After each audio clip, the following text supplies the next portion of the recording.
The Book of Daniel. The story is set right after Babylon's first attack on Jerusalem, and they had plundered the city and its temple and taken a wave of Israelites into exile. Among them were 4 men from the royal family of David: Daniel, who's later named Belteshazzar, and his 3 friends who you probably know by their Babylonian names, Shadrach, Meshach, and Abednego. This book tells of their struggles to maintain hope in the land of their conquerors. The book's design seems pretty simple at first. Chapters 1 through 6 contain stories about Daniel and his friends in Babylon, while chapters 7 through 12 contain the visions of Daniel about the future. But this 2-part shape is made even more interesting by another design feature, and that's the book's language. It begins in Hebrew, the language of the Israelites, but chapters 2 through 7 are written in Aramaic, a cousin language to Hebrew spoken widely among the ancient empires. But then in chapters 8 through 12, it goes back to Hebrew. This design shows how chapters 2 through 7 are a coherent section, but it also highlights the importance of chapters 2 and 7 for understanding the later chapters of the book. Let's just dive in. Chapter 1 introduces the basic tension of the first half of the book. Daniel and his friends, they're really wise and capable, and they're recruited to serve in the royal palace of Babylon. But they're pressured to give up their Jewish identity by living and eating like Babylonians and violating the Jewish food laws found in the Torah.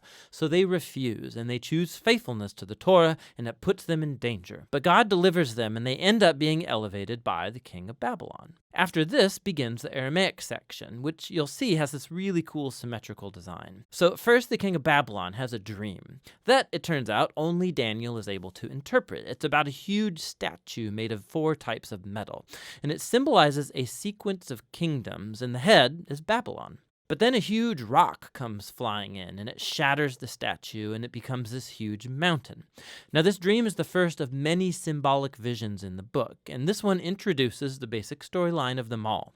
Daniel says that the statue represents a train of human kingdoms following from Babylon, and they will all fill God's world with violence. But one day, God's kingdom will come and will confront and humble the arrogant kingdoms of this world and fill the world with the healing justice of God's reign and rule. After this, chapter 3 tells the famous story of Daniel's 3 friends who refuse to bow down and worship a huge idol statue, which, like the statue in chapter 2, represents the king and his imperial power. And so the friends are persecuted. They're thrown into a fiery furnace, but God delivers them from death, and they're exalted by the king, who now acknowledges their God as the true one.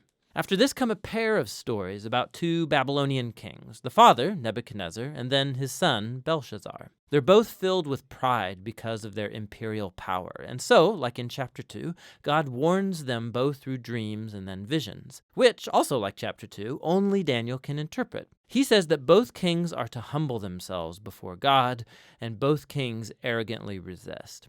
So Nebuchadnezzar is stricken with madness. He becomes like a beast in the field. But then he humbles himself before God, and his humanity returns to him. He's restored as king. This is in contrast with his son, Belshazzar, who doesn't humble himself before God, and he's assassinated that very night. Now, these 2 stories draw this imagery from Genesis chapters 1 and 2 and Psalm 8, where humans are depicted as the royal image of God. He's given them authority to rule over the beasts of the field and the birds of the air on behalf of God, who is the world's true king. But when human kingdoms forget that, when they rebel and make themselves and their power into a God, they become less than human, like violent beasts who will face God's justice. Which brings us to chapter 6, the pair of chapter 3. And this time it's Daniel who's being persecuted because he refuses to pray and worship the king as a god. And so, like the friends, he's sentenced to death and he's thrown into a lion's den. But God delivers him from the beasts, and like the friends, the king exalts Daniel and praises his God, which brings us to chapter 7. It's the pair of chapter 2 and the center of the book where all its themes come together. It's another dream, but it's Daniel's this time. And ironically, he can't understand the dream until an angelic messenger explains it to him. He sees a series of 4 beasts, one like a lion, then like a bear, then one like a winged leopard, each of these symbolizing an arrogant kingdom. And last of all is a super beast, identified as a really evil empire, and it has lots of horns, a common symbol for kings in the Old Testament, and there's one specific horn who is an image of an arrogant king who exalts himself above God and persecutes God's people. Now they are symbolized by a figure called the Son of Man, who's an image for both God's covenant people, but also for their king from the line of David. But then all of a sudden, God, who's called the Ancient of Days, comes and he sets up his throne. He destroys the super beast and he exalts the Son of Man on the clouds, where he comes up to sit at God's right hand and share in God's rule over the nations. We can look back now and see how all of these stories in the first half fit together. The three stories of faithfulness despite persecution, these are meant to offer hope to God's suffering people among the nations. But they suffer because human kingdoms have rebelled against God and have become beasts. And so these visions encourage patience, that God's people are to wait for him to bring his kingdom and rule over our world and vindicate his suffering people. But it raises the question about when God is going to do that, and that's what these final three visions set out to explore. In chapter 8, Daniel has another vision about the final two beasts of chapter 7, but this time they're symbolized by a ram, who we're told is an image of the empire of the Medes and Persians, and then by a goat, who's an image of ancient Greece. And out of the goat come a whole bunch of horns, one of which symbolizes the evil king from chapter 7.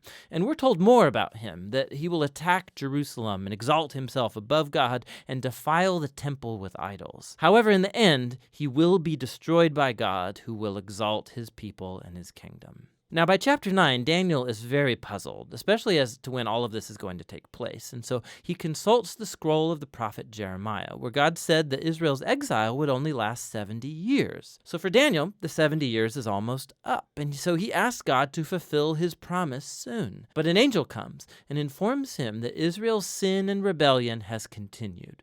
And so their time of exile and oppression will continue on 7 times longer than Jeremiah envisioned. Daniel is deeply disturbed by this, and he has one final vision. We're shown the same sequence of kingdoms. It's Persia, then Greece, and Alexander the Great, followed by lesser kings, all leading up to this final king of the north, who will invade Jerusalem, set up idols in the temple, and exalt himself above God. But then, all of a sudden, this king comes to ruin. Now, there's been endless debate about what all of these visions refer to. Many see a clear connection to the exploits of the Syrian king Antiochus in the 160s BC. He killed many faithful Jews in Jerusalem and set up idols in the temple. Others think it points forward to the Roman Empire's role in the execution of Jesus and the destruction of Jerusalem and the temple in AD 70. And still others think it will be fulfilled in future events that have yet to happen when Jesus will return. Now the problem is that the symbols and the numbers, they don't quite match any of these views perfectly. But it opens up the possibility that in a sense they are all right. The book of Daniel has been designed to offer hope to all future generations of God's people. It did so in the days of Antiochus's empire, and it has ever since. This is why Jesus could use imagery from Daniel to describe and confront the oppressive leaders he confronted in Jerusalem. This is why John, the visionary who wrote the Revelation, could adapt Daniel's visions and apply them to Rome of his day and also all future oppressive empires. And so the point of Daniel is that all generations of readers can find here a pattern and a promise. It's a pattern that human beings and their kingdoms become violent beasts when they glorify their own power, when they redefine right and wrong, and don't acknowledge God as their true king. But Daniel also holds out a promise that one day God will confront the beast. He will rescue his world and his people by bringing his kingdom over all nations. And so for every generation, this book speaks a message of hope that should motivate faithfulness. And that's what the book of Daniel is all about.